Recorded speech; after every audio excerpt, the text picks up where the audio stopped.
एकजुटीचा विद्यार्थी युवा महिला कामगार शेतकरी एकजुटीचा हिरड्याला हमी भाव मिळालाच पाहिजे हिरड्याची नुकसान भरपाई मिळालीच पाहिजे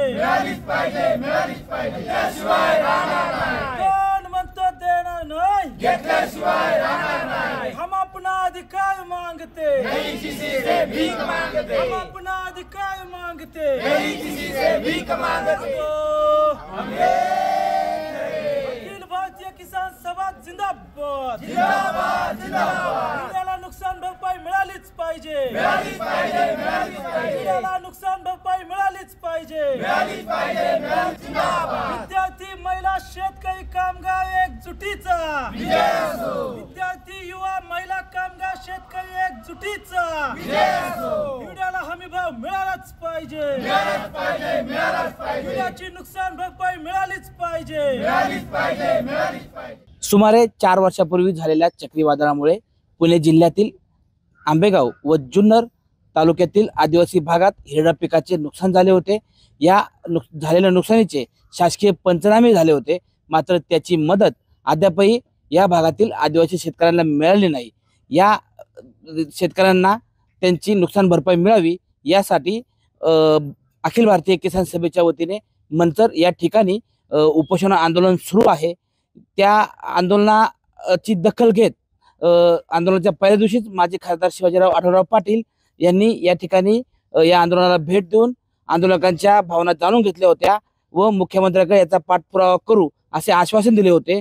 तर आंदोलनाच्या दुसऱ्या तिसऱ्या दिवशी राज्याचे सहकार मंत्री दिलीपराव वळसे पाटील यांनीही याची माहिती घेऊन मुख्यमंत्र्यांकडे पाठपुरावा करणार अशी भूमिका घेतली होती। आढळराव पाटील असतील किंवा वळसे पाटील असतील यांच्या पाठपुराव्याला यश आलं असून आज राज्याचे मुख्यमंत्री एकनाथ शिंदे हे किल्ले शिवनेरीवरती होते। त्यांनी छत्रपती शिवाजी महाराजांना अभिवादन केल्यानंतर लोकांना संबोधन करताना भाषणामध्ये या भागातील आदिवासी शेतकऱ्यांची जी नुकसान भरपाई देणं बाकी आहे ती नुकसान भरपाई आम्ही लवकर देऊ हे जाहीर करतानाच उपोषणकर्त्यांनी उपोषण मागे घ्यावं असं आव्हान मुख्यमंत्री एकनाथ शिंदे यांनी किल्ले शिवनेरीवरून केलं होतं। डॉक्टर साहेब, तुमचं उपोषण आहे, हिरड्याची तुमची जी नुकसान भरपाई आहे प्रलंबित ती मिळावी।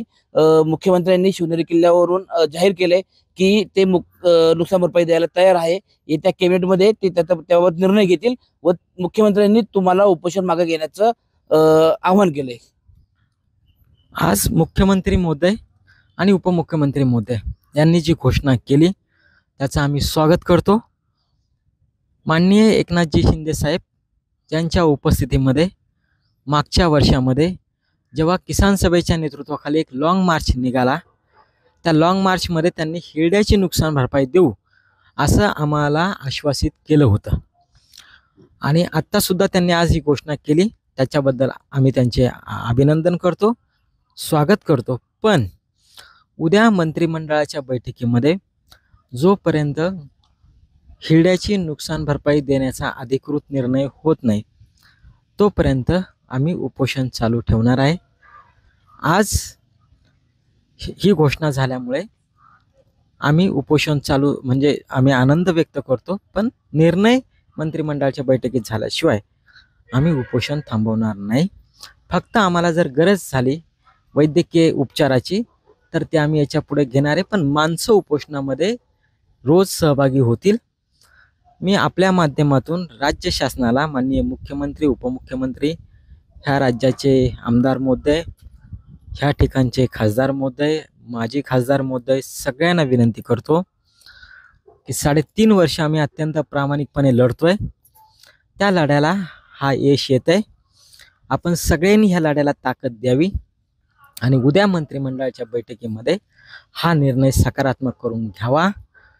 अदरवाईज आम्ही उपोषणाला बसलोय 3-4 लोक, आमच्या जीवाचं कमी जास्त काय होईल तो वेगळा विषय, पण मी आपल्याला खात्रीने सांगतो हे आंदोलन राज्यभर किसान सभा व्यापक करेल, राज्यभर किसान सभा हे आंदोलन विस्तारेल आणि ह्या आंबेगाव, जुन्नर, खेड ह्या भागातला सुद्धा आदिवासी बांधव असेल, हिरडा उत्पादक शेतकरी असेल, तो खात्रीने सांगतो हे आंदोलन पुढे नेईल उद्या आमच्यावर उपचार सुरू झाले, आम्ही ॲडमिट झालो तरी लोक इथे येऊन उपोषणाला बसणार आहेत, उपोषण चालू राहणार आहे.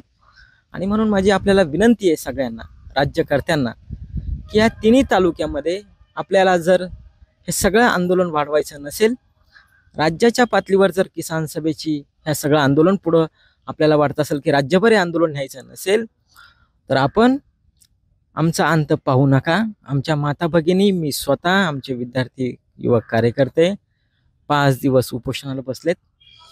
आपण कुणाचाही अंत बघू नका. आपण उद्या हिरडा नुकसान भरपाई द्या, त्याचा शासन निर्णय येऊ द्या, त्याचा निर्णय येऊ द्या. आपण सगळे आनंदाने आम्ही उपोषण सोडू, एवढंच या ठिकाणी सांगतो. मुख्यमंत्र्यांनी जरी नुकसान भरपाई देण्याची किल्ले शिवनेरीवरून घोषणा केली असली तरी मुख्यमंत्र्यांच्या घोषणेचं उपोषणकर्त्यांनी स्वागत केलं आहे. मात्र मुख्यमंत्र्यांनी व मंत्रिमंडळाने राज्याच्या मंत्रिमंडळ बैठकीत नुकसान भरपाई देण्याचा निर्णय घ्यावा, त्याचा शासन निर्णय करावा, त्यानंतर आम्ही उपोषण सोडू, अशी भूमिका उपोषणकर्ते डॉक्टर अमोल वाघमारे यांनी या ठिकाणी व्यक्त केली आहे. टाइम्स नाऊ मराठीसाठी सचिन तोडकर, मंचर.